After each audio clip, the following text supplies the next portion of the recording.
2021년 8월 30일 오전 0시 50분경에 119로 신고 전화 한 통이 걸려옵니다. 고령의 노인이었던 신고자가 이런 말을 해요. 지금 손자가 아내를 칼로 찔렀는데 곁에 못 가게 한다. 이게 사실이면 지금 살인사건이 벌어진 것일 수도 있는 거잖아요. 바로 구급대와 경찰이 대구 비산동의 한 주택으로 출동을 합니다. 현장에 도착을 했는데 노인의 신고 내용이 사실이었어요. 노인의 아내가 피투성이가 된 채로 방 안에 쓰러져 있었는데 등과 옆구리에 상처가 엄청나게 많이 나 있는 거예요. 공격 그 자체.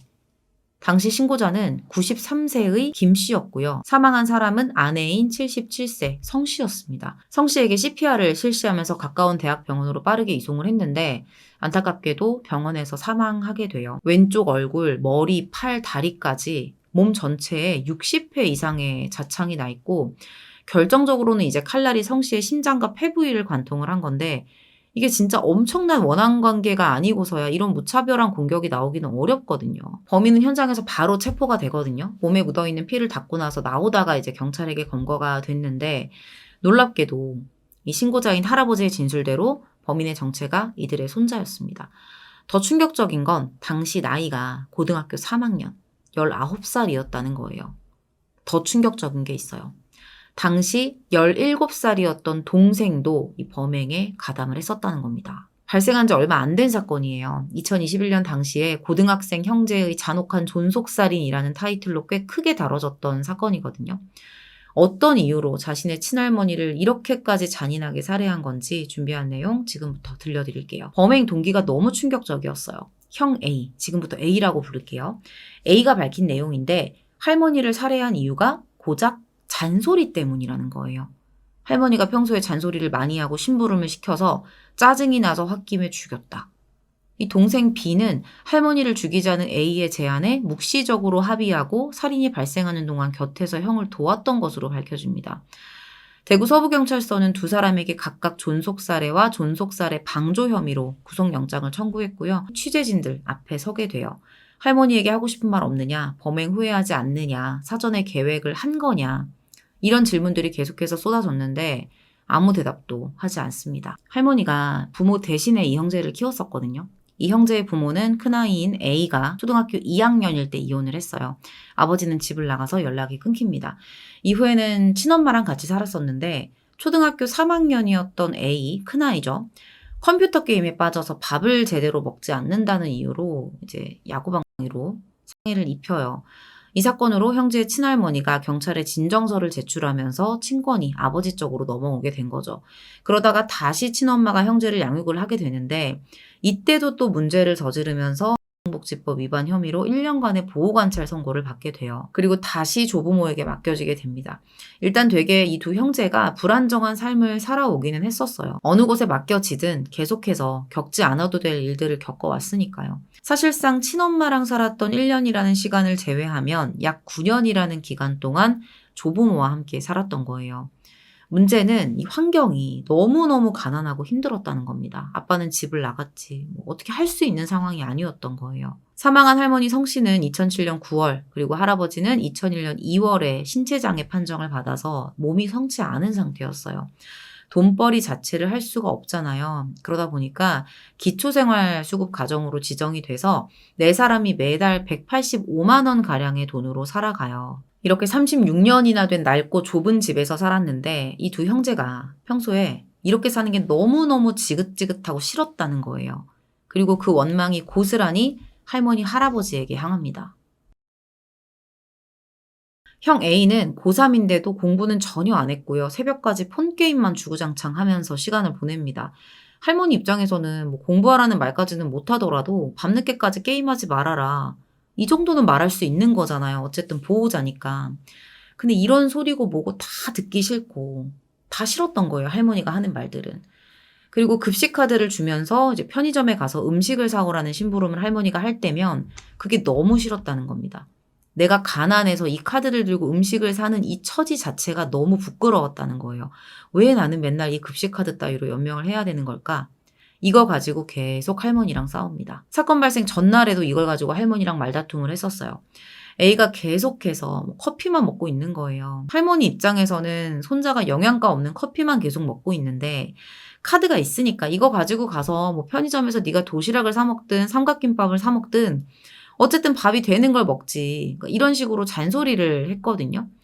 A의 진술이지만 이제 여기에 더해서 또 할머니가 뭐 다른 사람이랑 비교를 하기도 하고 너 20살 되면 집 나가 이런 말도 했었대요. 근데 이런 얘기는 저도 들어봤거든요, 부모님한테. 너도 때 되면 독립해서 나가라. 근데 A는 할머니의 이런 말에 악감정을 품고 급기야 죽이겠다는 생각까지 하게 됩니다. 내가 사람 죽여봤자 어차피 우리나라에서는 사형 집행 안 해. 이렇게 살면 뭐해? 차라리 할머니 죽이고 감옥 생활 반복하다가 그냥 그렇게 사는 거지. 이게 지금 한 뭐 나이가 40 되고 50 된 사람이 하는 얘기가 아니에요. 19살짜리 애가 이런 생각까지 했다는 거예요. 이런 걸 알고 있다는 거는 누군가를 죽이는 것에 대해서 꽤나 자주 구체적으로 생각하고 실행했을 때 어떻게 되는지도 알아봤을 거라는 거거든요. 결국 A는 밤 10시 26분경에 동생 B에게 메시지를 보냅니다. 할머니 죽여버릴까? 어차피 우리처럼 머리 나쁜 애들은 20살 돼도 굶어 죽어. 가망이 없어. 죽이고 돈으로 즐기다가 우리도 세상 뜨면 되지. 배운 거 없어서 알바도 안 뽑아줄 거고 20살 되면 나도 뜰 거야. 몇 줄의 메시지 내용만 들어도 심할 정도로 비관적이라는 걸 여러분들도 느끼셨을 거예요. 이런 형 A의 제안에 B는 망설임 없이 답장을 합니다. 딱 3글자. 맘대로. A는 바로 사람을 한 번에 죽이는 방법에 대해서 찾기 시작했고요. 할머니가 씻으러 욕실에 들어간 사이에 동생에게 다시 연락을 해서 범행 도구로 쓸만한 칼이 어딨냐 이런 것까지 물어봅니다. 나중에는 그걸 찾아서 봤더니 그것도 좀 마음에 안 들었는지 다른 걸 찾아서 칼까지 갈아서 아주 철저하게 준비를 해요. 할머니는 씻으면서 지금 문 밖에서 손자가 나를 죽이려고 칼을 갈고 있다는 생각을 못했겠죠. 그런 생각을 어떻게 할 수 있었겠어요. A는 범행 도구를 김치냉장고 위에다 올려놨고요. 이후에 집으로 돌아온 동생 B에게 할머니 공격할 때 소리 지를 수도 있으니까 창문 다 닫아. 이렇게 지시를 합니다. 동생은 형의 지시를 아주 성실히 따라요. 둘이서 이제 할머니 할아버지가 도망치면 안 되니까 현관문 입구까지 막아놔요. 어떻게 둘 다 이럴 수가 있을까라는 생각이 들지 않으세요? 한 사람이라도 지금 정상이어야 되잖아요. 제가 지금부터 들려드릴 범행 과정은 A와 B의 진술이 함께 정리된 내용이라는 거를 여러분들이 감안하고 들어주시면 될 것 같습니다. 조금 있다가 다 씻은 할머니가 나와서 복도를 걸어가고 있는데 이때 A가 할머니를 향해 칼을 치켜듭니다. 이때 할머니가 그랬대요. 너 칼 들고 뭐하냐? 나 죽이고 행복하게 살 자신 있으면 어디 한번 죽여봐. A는 이거를 이제 진술을 할 때 할머니가 자신을 도발했다라는 식으로 진술을 하거든요. 이것도 할머니가 내 심기를 먼저 건드렸다는 걸 어필하기 위해서 꾸며낸 말일 수도 있는 거예요. 할머니가 이렇게 말하면서 휴대폰이 있는 방향으로 다가갔는데 A가 이걸 보고 할머니가 경찰에 신고하려 그러나? 이렇게 판단을 했다는 거죠. 그 즉시 할머니의 등과 옆구리 부위를 수차례에 걸쳐 공격합니다. 할머니가 신고하는 것 같아서 죽인 게 아니라 죽이려고 죽인 거겠죠. 그렇게 심장과 폐 부위까지 관통을 해요. 정말 60회나 미친 듯이 공격을 합니다. 근데 문제는 이걸 할아버지가 다 보고 있었다는 거예요. 그 심정이 어땠겠어요? A는 성큼성큼 할아버지에게 다가갑니다. 어차피 조부모 이제 두 사람 다 살해를 할 작정이었기 때문에 할아버지도 죽이려고 했었어요. 이게 할머니를 먼저 죽인 것도 이유가 있었어요. 그것도 다 계획이 있는 거였거든요. 할머니 나이가 77세였잖아요. 할아버지는 90대였고. 그나마 할머니가 몸이 성하니까 만약에 할아버지를 먼저 살해하면 할머니가 도망칠 수도 있다. 그럼 2명을 다 못 죽이는 거니까. 어차피 할아버지는 이런 모습을 다 본다 해도 잘 걷지도 못하니까 도망을 칠 수 없을 것이다. 라는 판단이 섰던 거죠. 근데 이런 판단을 하는 거, 그러니까 조부모의 약점을 알고 거기에 맞춰서 본인들의 목적을 이루기 위해서 계획을 하는 과정. 그 생각 자체가 너무 끔찍하고 소름이 돋는데 이날 할머니를 살해하고 이제 할아버지에게 그 피가 뚝뚝 떨어지는 흉기를 들고 다가가서 했던 그 A의 말이 더 소름 돋았어요. 정말 정리하고 전해주는 사람 입장에서 형용할 수 없이 속이 좀 안 좋아질 정도였습니다. 흉기를 들고 할아버지에게 했던 말. 할머니도 간 것 같은데 할아버지도 같이 갈래? 할아버지가 제발 칼 좀 내려놓으라고 하면서 할머니 아직 살아있는 것 같으니까 지금이라도 병원에 보내자. 사정사정을 합니다. A의 대답. 어차피 죽었는데 뭐하러 병원에 보내? 이제 따라가셔야지 할아버지도. 이렇게 말을 했대요. 계속 그 흉기로 벽을 치면서 할아버지를 위협해요. 과거에 A가 이제 할아버지한테 맞아서 코피가 난 적이 있었나 봐요. 그 이야기를 하면서 이제는 내 차례다라고 할아버지를 위협합니다. 지금 어떤 분위기나 상황으로 봐서는 바로 이제 흉기를 휘두를 것 같잖아요. 근데 결국에는 할아버지를 살해하지 않거든요.